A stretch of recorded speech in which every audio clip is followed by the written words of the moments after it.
सभी को जय श्री कृष्ण। मैं डॉक्टर रानी पुतड़ा विष्णु लक्ष्मी फाउंडेशन से आप सभी का स्वागत करती हूँ। ऊर्जा के महापर्व, शक्ति के महापर्व, इस नवरात्रि में विशेष सत्र त्रिशक्ति का आयोजन किया गया। इसका हेतु एक ही था, एक ही है कि जो त्रिशक्ति हमारे जीवन की मूलभूत शक्तियां जो हमारे जीवन को संचालित करती है, उसका आह्वान किया जाए, सही रूप से आह्वान हो और हमारे अंदर की सारी नकारात्मकता जो है वो दूर हो जाए एक हीलिंग सेशन के माध्यम से। Love, light and power, in fact divine love, divine light and divine power, इनका आह्वान, these are all three fundamental energies, और इनके बारे में जानना, समझना और इसे कैसे हम इसका संचार कर पाए और इसको हम संचित कर पाए ताकि हमारे संकल्पों को एक शक्ति मिले, हमारे इच्छाओं को शक्ति मिले, हमारे सारे जो भी हमारे एफर्ट्स है उसको भी कहीं ना कहीं गति मिले। इसीलिए ये सारे उत्सव पर्व मनाए जाते हैं। तो ये different aspects of energies of Navratri, ये क्या होती है, ये हमारे जीवन में कैसे डे टू डे लाइफ में रिलेट करती है और हमारे जीवन को संपन्न बनाती है, इसके बहुत सुंदर 2 सत्र हमें दिए हमारी प्यारी स्पीकर, हीलर पियाली घोष जी ने, जो कोलकाता से हमारे साथ जुड़ी है। और 2 एस्पेक्ट्स उन्होंने हमें बताए हैं बहुत डिटेल में, बहुत ही ब्यूटीफुल वे में, with super awesome energy, energetic session, healing sessions. और आज ये तीसरा, इसी की तीसरी कड़ी, जिसमें हम जानेंगे शिव शक्ति के बारे में। तो अभी तक हमने लव एस्पेक्ट देखा है, विष्णु लक्ष्मी की पूजा की आराधना के क्या महत्व है, क्या मायने हैं, ब्रह्मा सरस्वती जी के, और आज हम देखेंगे शिव शक्ति जी के। मैं आमंत्रित करती हूँ पियाली घोष जी को, जो इस ब्यूटीफुल सेशन की सबको राह है, थर्ड पार्ट ऑफ त्रिशक्ति, उसके लिए। थैंक यू सो मच रानी मुद्रा जी। सबको नमस्ते, नवरात्रि की शुभकामनाएं सबको।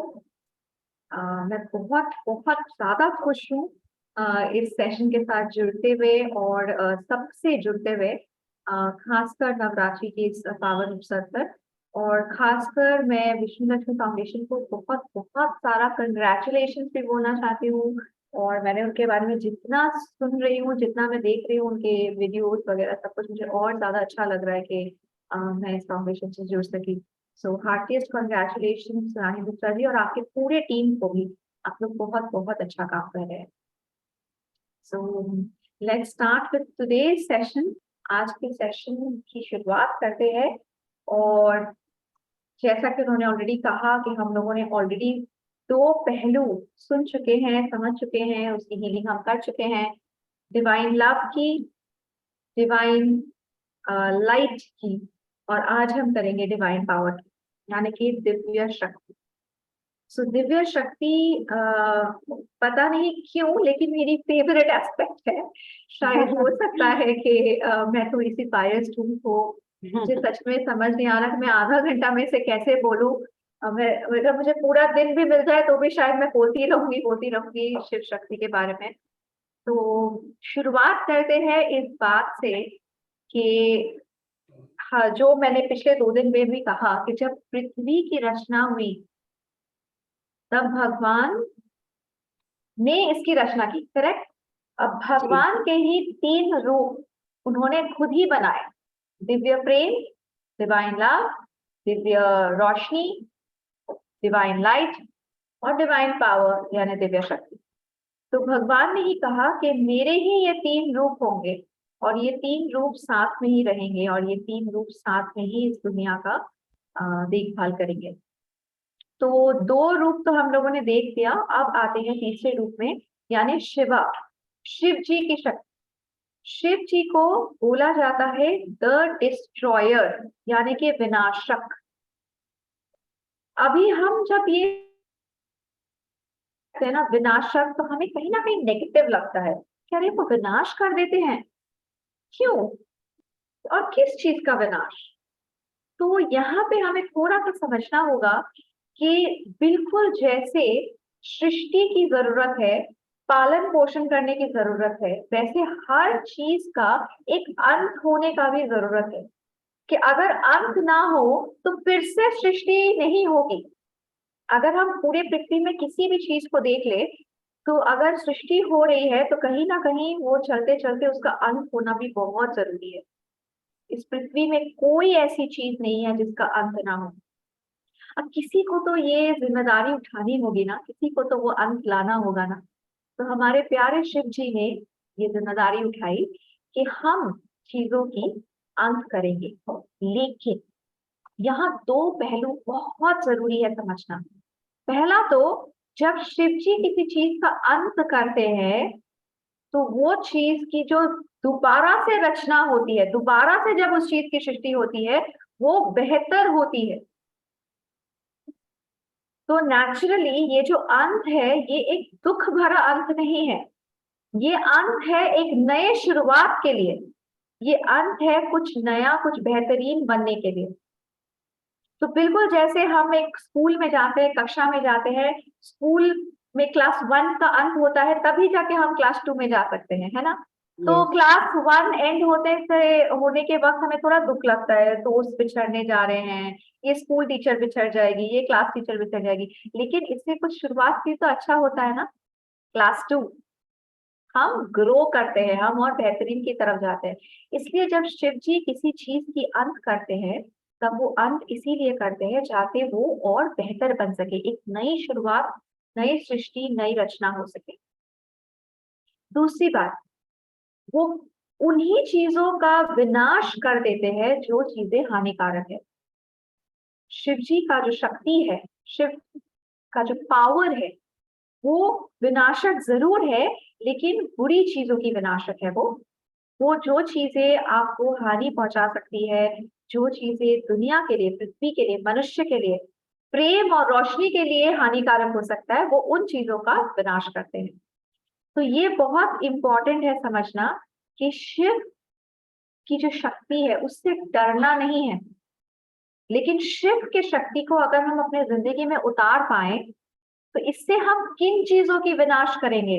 अपनी कमजोरियों का विनाश करेंगे, अपने अंदर जो राक्षस है उसका विनाश करेंगे, हमारे अंदर जो हानिकारक चीजें हैं, बातें हैं, सोच है, उन चीजों का विनाश करेंगे। जो चीजें हमें तरक्की करने से रोक रहा है उन चीजों के विनाश करेंगे।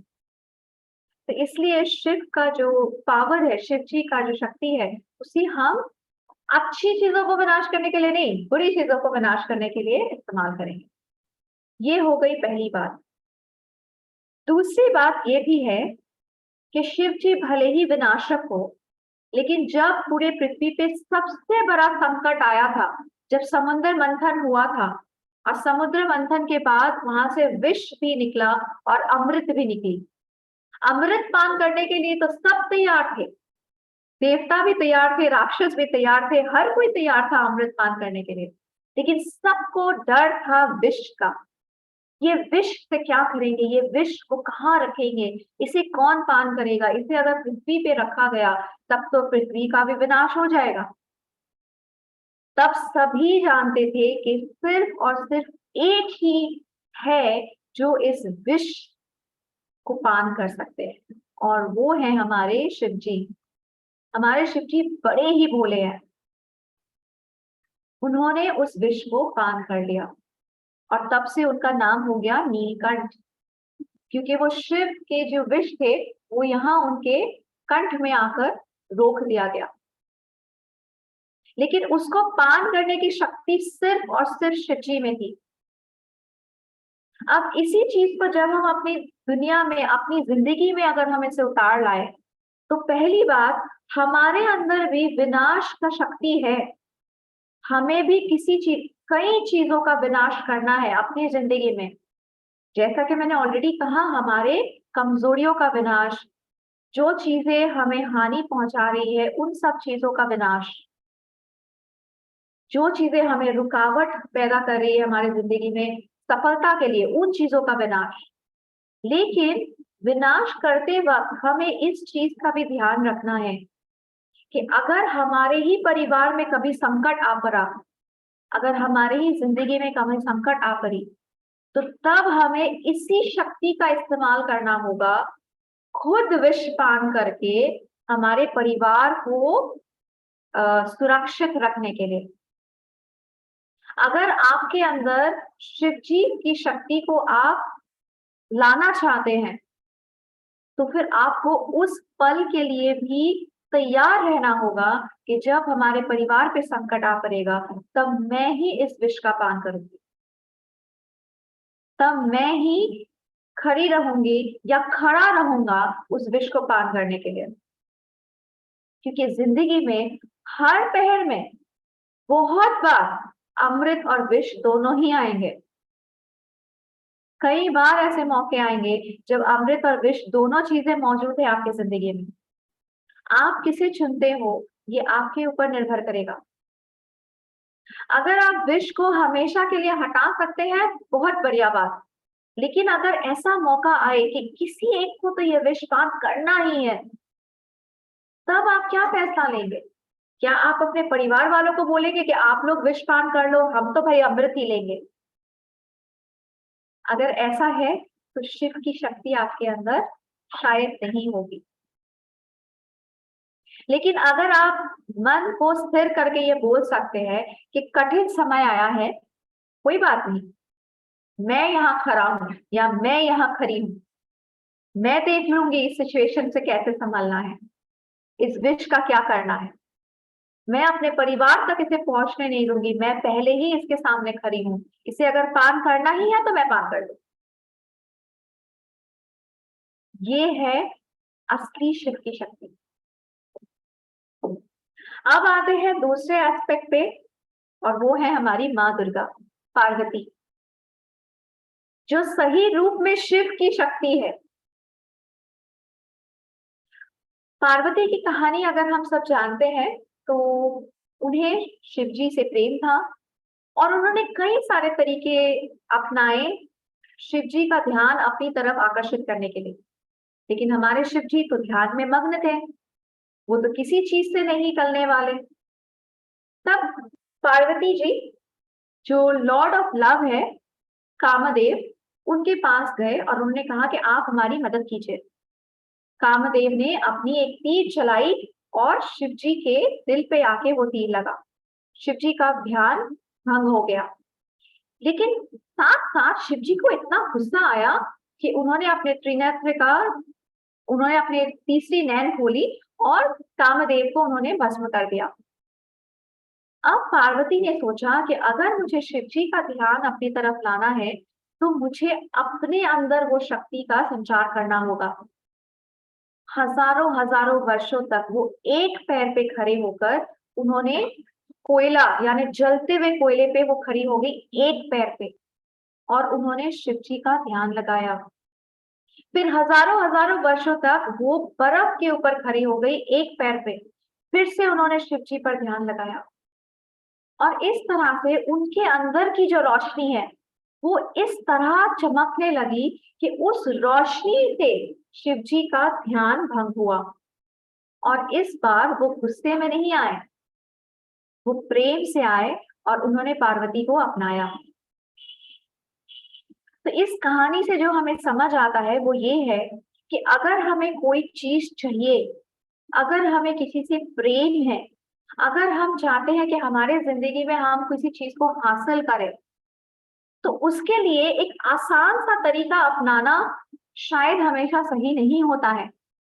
उस चीज को पाने के लिए, उस पर्सन को, इस इंसान को पाने के लिए, उस प्रेम को पाने के लिए, चाहे वो कुछ भी क्यों ना हो, वो स्कूल का एक रिजल्ट भी हो सकता है, वो आपसे जुड़े हुए कोई इंसान का प्रेम भी हो सकता है, वो धन संपत्ति भी हो सकती है, वो कुछ भी हो सकता है जिसे पाने की चाह आपके अंदर है। उसे पाने के लिए आप किस हद तक जा सकते हैं, उसे पाने के लिए आप कितनी तपस्या कर सकते हैं, उसे पाने के लिए आप कितना ध्यान लगा सकते हैं, ये समझना बहुत जरूरी है। हम में से कितने लोग हैं जो कहते हैं कि हमें बहुत सारी धन संपत्ति चाहिए, हम चाहते हैं कि हमारे पास ढेर सारे पैसे हो, रुपए रुपए हो, गहने हो, बंगलो हो, गाड़ी हो। चलिए मान लिया, बहुत अच्छी बात। लेकिन उसे पाने के लिए आप कितनी मेहनत करने के लिए राजी है? ये खुद से पूछिए। क्या मेरे अंदर वो शक्ति है कि मैं इस चीज को हासिल करने के लिए 4 कदम आगे बढ़ाऊं? एक खूबसूरत सी रिश्ते की चाह सबके अंदर होती है। हम सब चाहते हैं कि हमारे पति पत्नी हमसे प्यार करें, हमारे दोस्त सब हमसे प्यार करें, हमारी रिस्पेक्ट करें। हम जहाँ काम कर रहे हैं वहां हमारा बहुत गुणगान हो, वहां लोग हमें बहुत प्यार करें, बहुत रिस्पेक्ट करें। लेकिन इस रिस्पेक्ट को पाने के लिए हम कितना मेहनत करने के लिए राजी है? हम किस हद तक जाने के लिए राजी है? क्या हम कुछ एक्स्ट्रा करने के लिए राजी है? क्या हमारे अंदर वो शक्ति है कि अरे भाई नौकरी तो हर कोई करता है, लेकिन अगर हमें ज्यादा रिस्पेक्ट चाहिए, अगर हमें ज्यादा सैलरी चाहिए, अगर हमें ज्यादा प्यार चाहिए, तो हम नौकरी के अलावा भी क्या कर सकते हैं? 9 से 5 की नौकरी तो हर कोई कर रहा है। क्या हम ज्यादा रुकने के लिए तैयार हैं? क्या हम ज्यादा एफर्ट देने के लिए तैयार हैं? क्या हम इस ऑफिस को, इस जगह जहां हम काम करते हैं, उसे अपना परिवार समझने के लिए तैयार हैं? अगर हम सिर्फ स्पिरिचुअलिटी की बात कर ले कि हम सब चाहते हैं कि हमारी आत्मा का और बेहतर से बेहतर बने, स्पिरिचुअली हम ग्रो करें। अगर हम स्पिरिचुअल ग्रोथ चाहते हैं, क्या हम उसके लिए प्यूरिफिकेशन करने के लिए तैयार हैं? हमारी रोज की जिंदगी तो अपने आप चलती रहेगी, हम उसी रोज की जिंदगी से क्या हम मेडिटेशन और दूसरे कामों के लिए वक्त निकालने के लिए तैयार हैं? अगर हम तैयार हैं, तो भगवान भी हमारे अंदर शिव शक्ति को जन्म देंगे। भगवान भी हमें वो पावर देंगे कि हम कुछ एक्स्ट्रा हासिल कर सके। हर कोई टाटा बिरला अंबानी बनना चाहता है, लेकिन टाटा बिरला अंबानी जितना मेहनत करना किसे आता है? हर कोई चाहता है कि हमारे रिश्ते परफेक्ट हो, लेकिन उस परफेक्ट रिश्ते के लिए मेहनत करना जरूरी है, कई सारे सैक्रिफाइसेस करना जरूरी है, त्याग करना जरूरी है। अगर हम वो त्याग कर सकते हैं, तो वो हमारे परफेक्ट रिश्ते भी हमें मिल सकते हैं। अब लास्ट जो हम समझना चाहते हैं शिव शक्ति के बारे में, उस पर आते हैं। शिव शक्ति को अर्धनारीश्वर का रूप भी बोला जाता है। अभी थोड़ी देर पहले सेशन शुरू होने के पहले हम वही रूप देख रहे थे, जहां शिव जी और पार्वती का मिलन है। एक ही शरीर में शिव जी भी मौजूद है और एक ही शरीर में पार्वती भी मौजूद है। अर्धनारीश्वर, हम सबके अंदर अर्धनारीश्वर है, मौजूद है। अगर आप मुझे फिजिकल बॉडी को देखेंगे, शरीर को देखेंगे, तो मैं एक नारी के रूप में हूँ। लेकिन क्या इसका मतलब ये है कि मेरे अंदर शिव की शक्ति नहीं है? मेरे अंदर शिव जी नहीं आ सकते? अगर आप किसी मर्द को देखेंगे, नर को देखेंगे, तो क्या उनके अंदर पार्वती की शक्ति नहीं है? ये एक सोचने की बात है। कोई इंसान फिजिकल बॉडी मेल में है, नर के शरीर में है, इसका मतलब क्या उनके अंदर प्रेम नहीं हो सकता? उनके अंदर नम्रता नहीं हो सकती? क्या उन्हें हमेशा सिर्फ शिव जी का ही रूप पकड़ के चलना होगा? पार्वती यानी कि प्रेम, पार्वती यानी कि उनके अंदर भी सॉफ्टनेस है, नम्रता है, कोमलता है। क्या एक मर्द के अंदर कोमलता नहीं हो सकती? एक पिता जब प्यार से अपने बच्चों को गले लगाता है, तो हम वहां क्या देखते हैं? उनके अंदर भी माँ पार्वती का भी तो रूप है।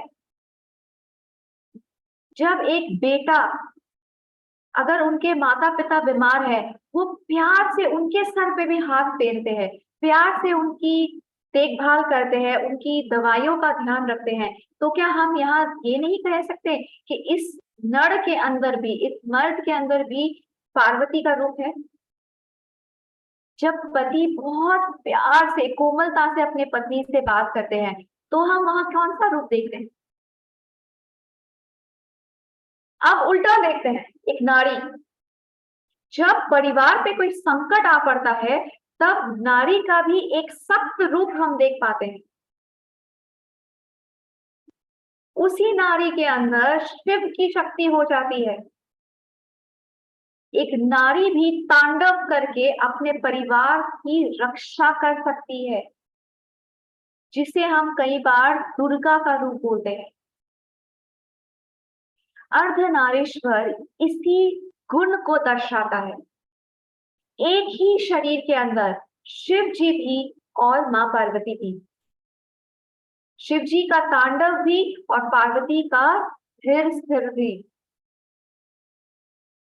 शिव जी का क्रोध भी और पार्वती का कोमलता भी हमारे ही अंदर है। हमें इस शरीर को बदलने की कोई जरूरत नहीं है। हम अगर नारी के शरीर में हैं, तो भी हमारे अंदर शिव जी है, मां पार्वती भी है। हम अगर एक नर के रूप में हैं, तो भी हमारे अंदर शिव जी भी है और पार्वती भी है। अगर आप थोड़ा सा ध्यान लगाएं, तो आप खुद भी समझ पाएंगे आपकी खुद की जिंदगी में कब कब आपने शिव का रूप ले लिया और कब कब आपने पार्वती का रूप लिया। सबसे ज्यादा कठिन सिचुएशंस के बारे में सोचिए, जब जिंदगी में बहुत सारे उतार चढ़ाव आ रहे थे, कब आप माँ दुर्गा बन गई और कब आप पार्वती जितनी कोमल, नम्रता, ये सब आ गया आपके अंदर। कब आप शिव जैसे तांडव करने लगे, क्रोध आया आपके अंदर। लेकिन वो क्रोध इसलिए नहीं आया कि आप दूसरों का विनाश करना चाहते थे, वो क्रोध इसलिए आया क्योंकि आप अपने परिवार का सुरक्षा करना चाहते थे, गलत का सामना करना चाहते थे। कोई अगर गलत बोल रहा है, उसके सामने आपने हार नहीं माना, रादर आपने शिव का रूप दिखाया, आप डट के उसका सामना करना चाहते कि जब तक हम खड़े हैं, तब तक किसी का बस नहीं कि मेरे परिवार को नुकसान पहुंचाए। इसलिए खुद आपके अंदर भी शिवजी भी है और पार्वती भी है।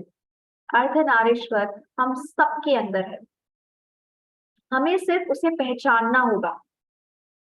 अगर हम अपने आप को कमजोर समझते हैं, अगर हम ये सोचते हैं कि हम तो नारी है, हम क्या कर सकते हैं, हमारा काम बस रोज की ये जिंदगी जीना है, लोगों की बातें सुनना है, दूसरे जो कहते हैं बस उसे फॉलो करना है। अगर आप कमजोर समझते हैं अपने आप को, तो कहीं ना कहीं आप अपने अंदर के अर्धनारीश्वर को पहचान नहीं पाए।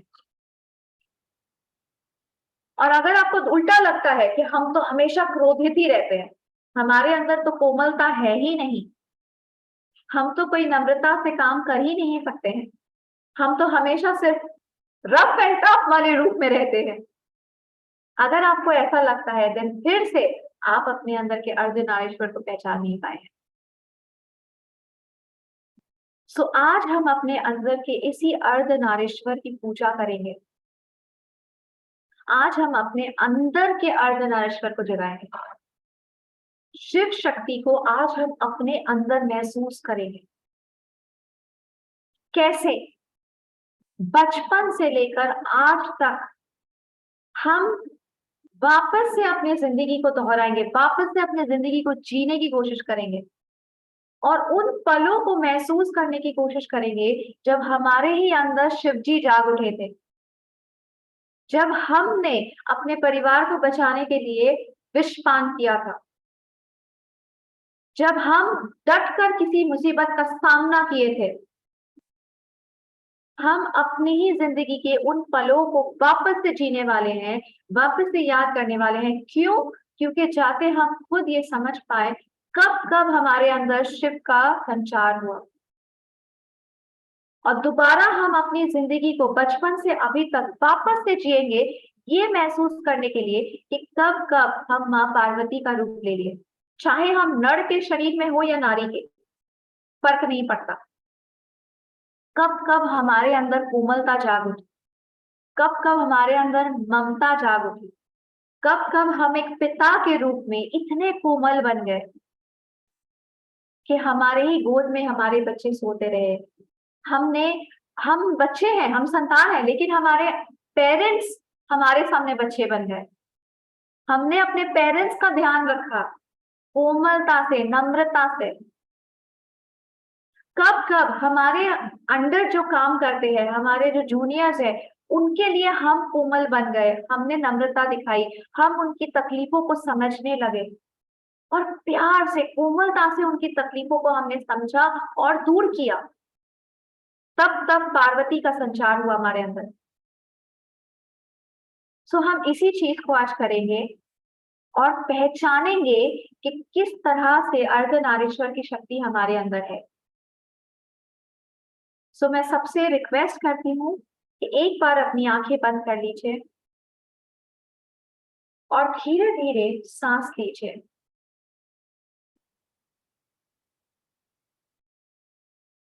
चले जाइए अपने बचपन की तरफ। सोचिए आपका बचपन कैसा था। महसूस कीजिए कि भले ही आप एक नर के शरीर में हो या नारी के शरीर में हो, बचपन में आपके अंदर कौन सा रूप ज्यादा दिखाई दिया, शिव जी का या पार्वती का? आपके बचपन में आप कैसे थे? बहुत कोमल, मासूम, नटखट, शरारती? क्या आप हमेशा डर डर के जीते थे? क्या आप हमेशा दूसरों की बातें सुनते रहते थे? क्या आपके अंदर बहुत सारी कमजोरियां थी या आपके अंदर बहुत सारी शक्ति थी? कैसा रहा आपका बचपन? क्या आप दूसरों से मदद लेते थे या दूसरों की मदद करते थे? क्या आप हमेशा क्रोधित रहते थे? कभी आपने हार नहीं मानी?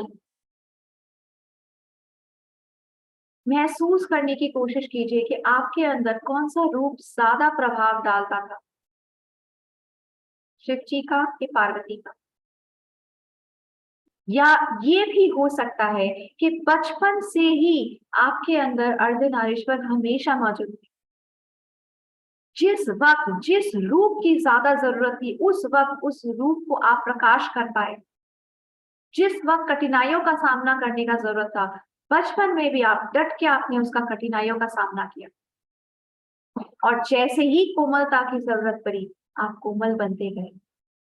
नम्रता की जरूरत पड़ी, आप नम्र बनते गए। कैसा रहा आपका बचपन? सोचिए, महसूस कीजिए।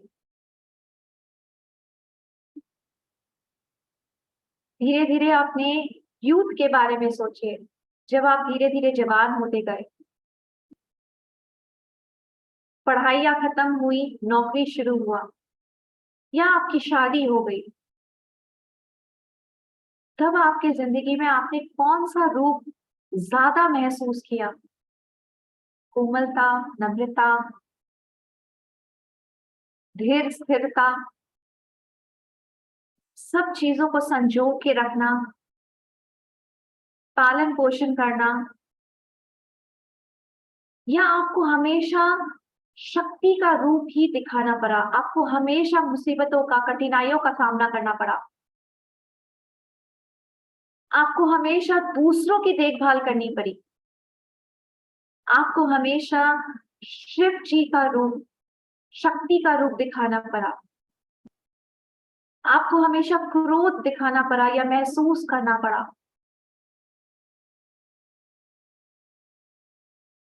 क्या आप हमेशा बहुत ही ठंडे स्वभाव के रहे कि आपको हमेशा अपने अंदर की अग्नि को जला के रखना पड़ा?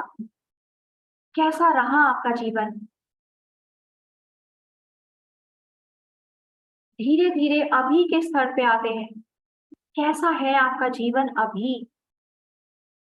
आप कौन से रूप को ज्यादा महसूस कर पाते हैं अपने अंदर? शिव जी के रूप को, कि शक्ति के रूप को, पार्वती के रूप को?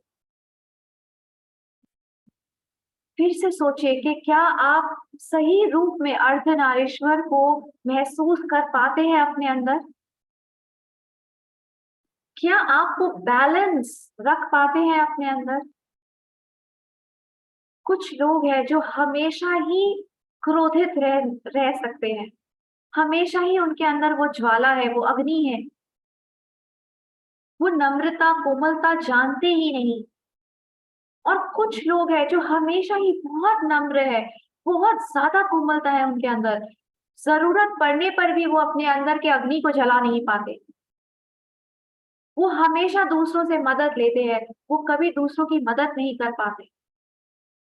महसूस कीजिए कि क्या आपके अंदर सही रूप में अर्धनारीश्वर है, शिव शक्ति है।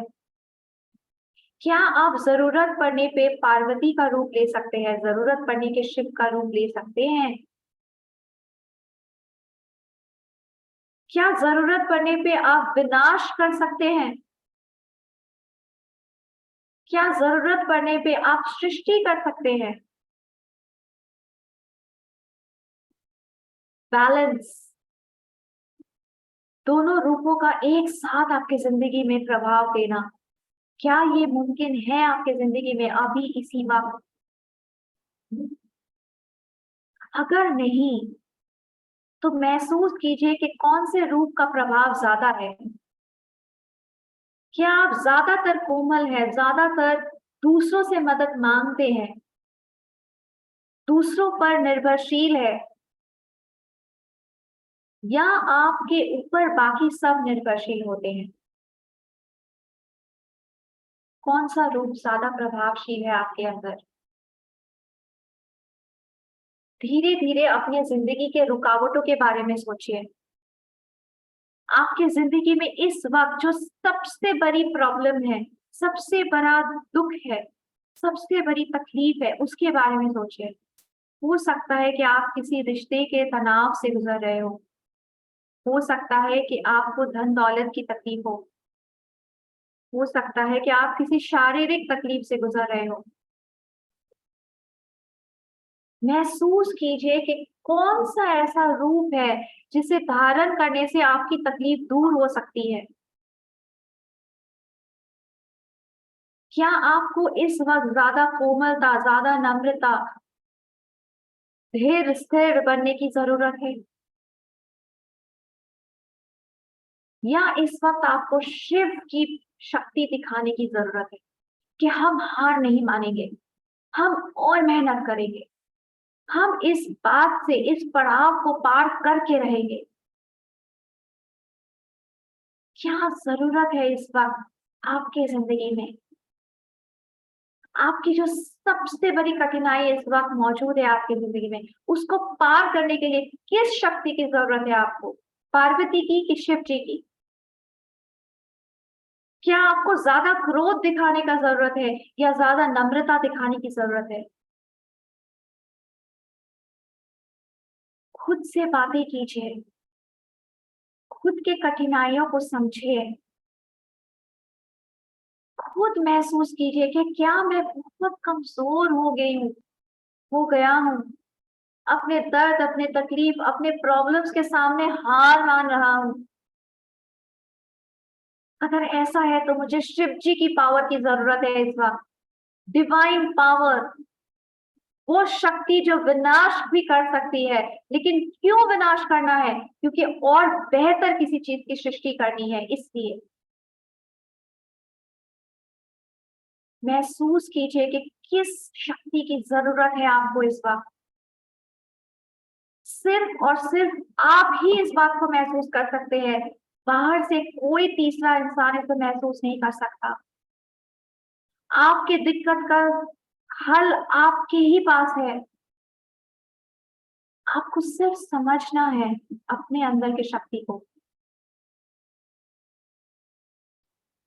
और जवाब आपके सामने होगा।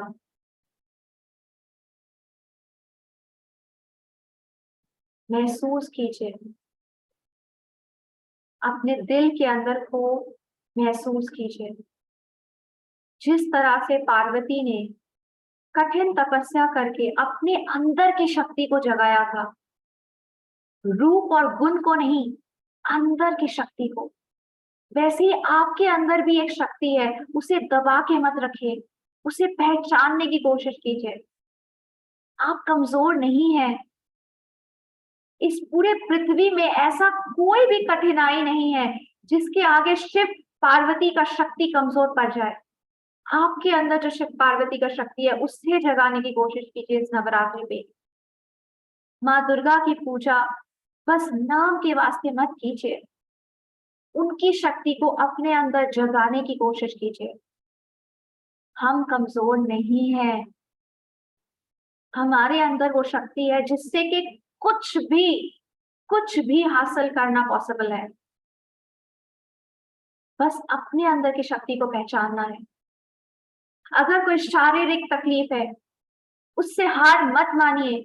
ऐसी कोई बीमारी नहीं है जिसके सामने हम हार जाए, हमारे अंदरूनी मन की शक्ति हार जाए। बस अपने अंदर की उस शक्ति को जगाइए। मैं इस शरीर के सामने नहीं हारूंगा, नहीं हारूंगी। मैं इस डिजीज, इस बीमारी के सामने नहीं हारूंगा, नहीं हारूंगी। मेरा शरीर भले ही जिस भी कंडीशन में हो, मेरे अंदर के शक्ति के सामने वो नहीं हार मानेगा। कोई भी चैलेंज इस वक्त आपके सामने हो, मैं नहीं हार मानूंगी, मैं नहीं हार मानूंगा। जगाइए आपके अंदर की शक्ति को। महसूस कीजिए कि शिव जी और पार्वती इस वक्त अर्धनारीश्वर रूप में आपके सामने मौजूद है। वो अपने दोनों हाथों को उठाए आपको ब्लेस कर रहे हैं, आपको आशीर्वाद दे रहे हैं। आप क्या मांगेंगे उससे? अपने सर को झुकाइए और प्रेम से, प्यार से, पूरे विश्वास के साथ उनसे शक्ति मांगे। ये मत कहिए कि मेरे सभी दुखों का अंत कर दो। ये मांगिए कि मेरे सभी दुखों का अंत कैसे करना है, ये शक्ति मुझे दीजिए। ये मत मांगिए कि मेरी जिंदगी खुशियों से भर जाए और कोई तकलीफ कभी ना हो, क्योंकि ये मांगने से भी कभी मिल नहीं सकता। ये मांगिए कि मुझे वो शक्ति दीजिए कि मैं अपने दुखों का अंत कर सकूं, मैं खुशियों का संचार कर सकूं। ये मत मांगिए कि जिंदगी में कभी कांटे ना आए। ये मांगिए कि मेरे अंदर वो शक्ति हो कि मैं सभी कांटे को हटा सकूं अपने रास्ते से, सिर्फ अपने ही नहीं, अपने परिवार के भी रास्ते से। ये मत मांगिए कि जिंदगी में सिर्फ रोशनी ही रोशनी हो, क्योंकि जब रोशनी नहीं होगी तब दुख होगा। रादर ये मांगिए कि मेरे जिंदगी में इतनी शक्ति भर दो कि मैं हर अंधेरे के बीच में रोशनी कर सकूं। अपने अंदर उस शक्ति को मांगे कि मैं कभी हार ना मानूं। कोई मुसीबत, कोई दिक्कत, कोई परेशानी मुझसे बड़ी ना हो। शिव जी और पार्वती की शक्ति को अपने अंदर उतारने की कोशिश कीजिए। उनसे यही दुआ मांगिए कि आपकी शक्ति मेरे अंदर विराजमान हो। और महसूस कीजिए आपके क्राउन चक्रा में, सर के ऊपर जो चक्रा होता है, उस चक्रा पे महसूस कीजिए, ध्यान लगाइए, क्या शक्ति आ रही है आपके अंदर। क्या फील कर रहे हैं आप इस वक्त? कमजोर कि बहुत बहुत शक्तिशाली? मुस्कुराइए, देखिए कि आपके दुखों का अंत हो रहा है। इसी नवरात्रि आपके अंदर इतनी शक्ति का संचार हो रहा है कि आपकी जिंदगी में कोई दुख, कोई तकलीफ, कोई परेशानी आपको नहीं हरा सकता। और माँ दुर्गा की पूजा इस तरह करेंगे इस साल हम लोग कि जिंदगी भर के लिए, आने वाली पूरी जिंदगी के लिए, हर साल की नवरात्रि के लिए हम बहुत बहुत ज्यादा शक्तिशाली बन जाए। एक साथ महसूस कीजिए, विष्णु लक्ष्मी, ब्रह्मा सरस्वती, शिव पार्वती सब आपके सामने है। और सब आपको ब्लेस कर रहे हैं, आपको आशीर्वाद दे रहे हैं। बड़े प्रेम से और पूरे विश्वास के साथ इस आशीर्वाद को ग्रहण कीजिए। आपके अंदर दिव्य प्रेम, दिव्य रोशनी और दिव्य शक्ति आ रही है, और इस दुनिया में ऐसा कुछ भी नहीं है जो इन तीनों शक्ति के सामने टिक पाए। जब आपके अंदर ये शक्ति है तो बस अब किस चीज से डरना, अब किस चीज का फिक्र करना। जिंदगी हम खुद खूबसूरत बनाएंगे, अपने रिश्तों को हम खुद खूबसूरत बनाएंगे, धन संपत्ति सब कुछ हम खुद लेकर आएंगे, अपने शरीर को हम खुद ठीक रखेंगे, अपनी जिंदगी के हर पहलू को हम खुद बेहतरीन बनाएंगे।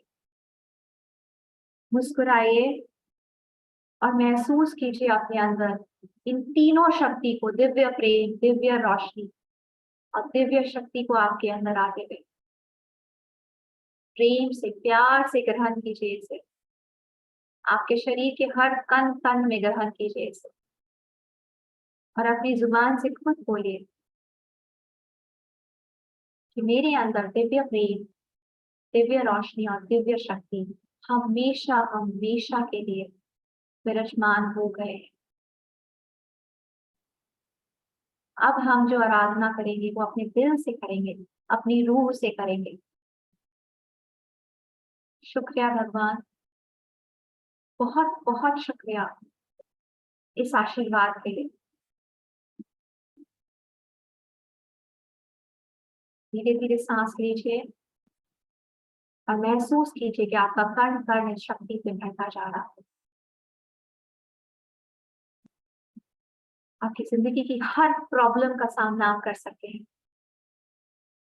और आपका जिंदगी का हर प्रॉब्लम दूर हो चुका है, हर कठिनाइयां दूर हो चुकी है। इस शक्ति के सामने कोई नहीं टिक सकता। मुस्कुराइए और उस जीत को, उस शक्ति को अपने अंदर महसूस करते हुए बड़े ही प्यार से अपनी आंखें खोल दीजिए।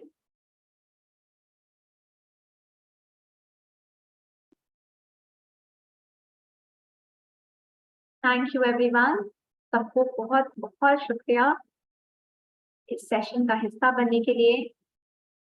उम्मीद है कि हम कुछ तो असर डाल पाए होंगे आपकी जिंदगी में इन तीनों दिन में, और उम्मीद है कि आपकी ये नवरात्रि और जिंदगी में आने वाली हर नवरात्रि ढेर सारी खुशियां, ढेर सारा रोशनी और ढेर सारी शक्ति लेकर आए आपको जिंदगी में। Thank you so much. Have a blessed Navratri, have a blessed Durga Puja, have a blessed Diwali ahead, and take care of yourself and your family. Be the love, light and power of your family. आपके परिवार का दिव्य रोशनी, दिव्य प्रेम और दिव्य शक्ति आप ही बन जाइए। Thank you everyone. Thank you so much for your love and all the respect that you have shown to us. Thank you. Thank you so much, Piyaleji. Thank you for the abundant blessings, abundant healing energies have been sent by you, shared by you. Thank you so much on behalf of each one present here.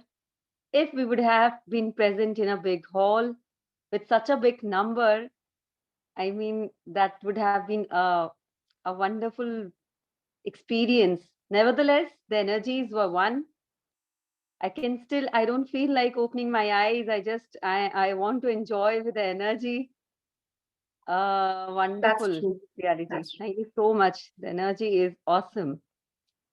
Thank you. Thank you I so much. hope each one of us would have experienced this beautiful session to the full, and please preserve these energies, use these energies for the great persuasions of your aims and goals that might be of any level, of any aspect, mostly spiritual aspect. Thank you so much. Thank you everyone for joining this session and building up a great group energy.